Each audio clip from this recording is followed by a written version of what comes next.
Brigada Balita. Ang DTI naman at DOE mahigpit na babantayan ang price freeze sa mga bilihin at LPG kasunod ng lindol. Brigada Sheila Matibag, ibrigada mo! Brigada Live Report. Nagpatupad ng price freeze ang Department of Trade and Industry o DTI sa mga pangunahing bilihin sa buong probinsya ng Cebu sa loob ng 60 araw. Ito ay kasunod ng naranasang magnitude 6.9 na lindol na lubhang nakaapekto sa mga residente at establishmento.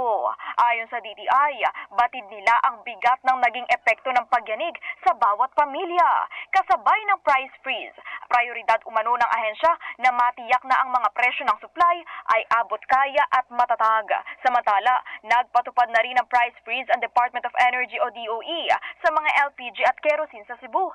Tatagal din ito ng 60 days. Magtutulungan ang parehong ahensya sa pag-inspeksyon sa mga nagtitinda upang maiwasan ang overpricing sa panahon ng krisis.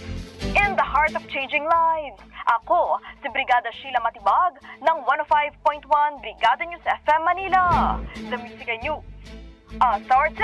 Ang bahaging ito ay hatid sa atin ng Yummyvit ES2 Oral Drops. Simulang tuparin ang pangarap ng iyong anak. And starting now!